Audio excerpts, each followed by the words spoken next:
जोंनि बिटिसिनि बायजोनि बे सुक्तियाव फैफानाय जिबिलाक दफाफोर दं मावनो गोनां जों मावफुंजोबनो हायैयाव जों बेयाव दुखु फोरमायनो गोनां जादों। नांगौ बादियै आसाम सोरखार बा भारत सोरखारा बिटिसिनि बायजोनि बर'फोरखौ नोजोर होआखै होनना बुंनांगोन।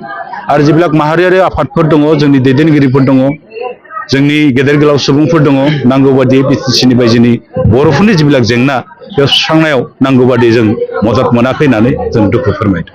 मानो होनना बुङोबा जिहेतु जों मोनसे काउन्सिल मोनबाय, बे काउन्सिला बर' कसारि वेलफेयार काउन्सिला दिनै बिनि गामि सोसननाया जाजोबाखै, बिनि बियाब दानाय जायाखै, बेखौ बिसायख'थिसिम लांनो हायाखै, 6 बोसोर बारलांबाय आरो बिनि बादैबो बिनि रां बावजा जिथु बारायनि जाहोनाव बेयाव थानाय जिथु इन्टारिम बडि मोनसे दङ, बेयो नांगौ बादियै रायजो राजानि खामानि मावनो हायाखै। बे जोंनि थाखाय दुखु नांगौ। बेनिखायनो जों दिनै फोरमायदों बर' कसारि वेलफेयार अट'नमास काउन्सिलनि जेब्ला गामिफोर दं बेखौ सोसनजोबनांगौ थाबैनो। सोसनजोबनायनि उनाव बियाब दानानै बेखौ बिसायख'थिसिम लांनांगौ। जिहेतु गिबि खोलोबाव 958 गं गामि सोबाय बर' कसारि वेलफेयार अट'नमास काउन्सिलाव, आरो जोङो 166 जन गामिखौ जोङो नैथि खोलोबनि थाखाय जमा होदोंमोन आसाम सोरखार।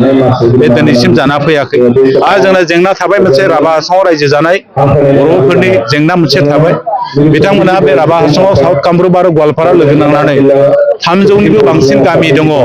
बे गामिफ्रा दिनैसिम बर' कसारि वेलफेयार अट'नमास काउन्सिलाव हाबाखै। जोंना बेनिखायनो दाबिया खौसेथि बर' सुबुं आफादनि दाबिया बेनो जे जिहेतु जों आन्दोलनखौ जयै खालामदों गोदोनिफ्रायनो, गतिके मोनसे एरेन्जमेन्ट जाबाय, पलिटिकेल एरेन्जमेन्ट जाबाय। बे एरेन्जमेन्टआव जों बर' हिसाबै गासिबो ज' थांजोबनांगौ। साउथ कामरुप आरो गवालपारानि बर'फोरखौबो नैबे बर' कसारि वेलफेयार अट'नमास काउन्सिलाव थाबैनो सोसननानै बियाब दानानै बिसायख'थि खुंनांगौ। आरो सनितपुर आरो बिश्वनाथ जिल्लानि जिथु जेंना थाबाय, माखासे बिटिसिआव हाबबाय, माखासे आद्राया हाबाखै। जिबिलाक हाबथावना गामि दं, बे हाबनायनि उनाव जिबिलाक हाबथावनाङि गामिफोर दङ, बेखौ थाबैनो बर' कसारि वेलफेयार अट'नमास काउन्सिलाव सोसननानै जोंनि बे काउन्सिलखौ आबुङै दाफुंनानै बिनि रां बावजाखौ बारायनानै नांगौ बादि खामानि मावनो हानाय बादि बे काउन्सिलखौ गोख्रों खालामनो हानांगौ होननानै जों भारत सोरकार आसाम सोरकारखौ नोंथांमोननि चेनेलनि दारै जों बे मन्चनिफ्राय दिनै डिमान्ड खालामदों। आरो बेजों लोगोसे गोबांथार दाबि थाबाय, 5.2 थाबाय। 5.2 मथेबा खोब बर' ओनसोल थानाय बिटिसिनि बायजोआव रायजो जानाय बर'फोर, बर' गामिफ्राव माखासे जौगाथायनि खामानि मावनांगौमोन आसाम सोरकारा। आरो बेखौ नोजोर होनांगौमोन बिटिसि आरो बर' कसारि वेलफेयार बबे जायगायाव मा मावनांगौ काउन्सिला जमा होबाय PKWC दिनैसिम, नाथाय 6 बोसोर बारलांबाय, बिनि सायाव मोनसेबो आसाम सोरकारा खामानि मावैयाव बे मोनसे दुखु नांथाव होननानै जों दिनै दुखु फोरमायदों।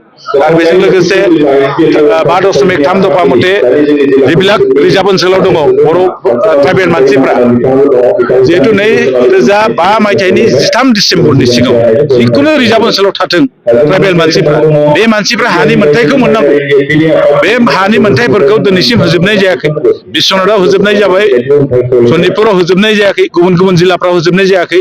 गतिके जि जिल्लाफ्राव होजोबनाय जायाखै बेखौ थाबैनो होनो थाखाय जों डिमान्ड खालामो। आरो बेजों लोगोसे जोंना मोनसे जेंना थाबाय, 5.3 सोलोंथाइनि जेंना, गेदेर जेंना बे जोंनि थाखाय। बे जिहेतु आसाम सोरकारा माखासे फरायसालिफोरखौ मोनसे आयेन बानायना लानो नागिरदों, मोनसे एमेन्डमेन्ट खालामनानै 2018 मायथाइनि आयेनाव एमेन्डमेन्ट खालामना लागिरदों। बे 2018 मायथाइनि एमेन्डमेन्ट आयेनजों जोंनि बिटिसिनि बायजोआव थानाय बर' मिडियामफ्रा गोलैजोबैखायनो जों बुंदों, जिहेतु सुक्तिया 2020 मायथाइयाव जादों, खिन्थु आयेनखौ बानायदों 2018 मायथाइयाव। गतिके जोंना बे दफा मथे दङ, 6.3 मथे दङ, बिसेस रेहाय होनानैबाबो बिटिसिनि बायजोनि जिबिलाक बर' मिडियामनि फरायसालिफोर दङ, बेखौ स्पेसियेल कनसिडारेसन खालामनानै सोरखारिकरण खालामनांगौ। बेनिखायनो जों डिमान्ड खालामदों। बे डिमान्ड मथे दिनै आसाम सोरकारा बिटिसिनि बायजोनि माखासे फरायसालिफोरखौ लानो नागिरदों। लानायाव जोंहाबो मददथि दं, आरो काउन्सिला बबे फरायसालिफोरखौ मा राहाजों लानांगौ बेखौ सरकारनो अलरेडि साबमिट होनो नागिरदों। नाथाय साबमिट होनायनि उनाव जाहाथे बे मोनसे आयेन जायो, बेखौ लानानै जोङो दाख्लै जयेन्ट मनिटरिं कमिटि जादोंमोन जोंहा दिल्लीनि नखर बिफान, आसाम सोरकार, दुलाराय बर' फरायसा आफाद, खौसेथि बर' सुबुं आफाद आरो NDP जुथायै जों बेयाव मोनसे डिमान्ड होदों।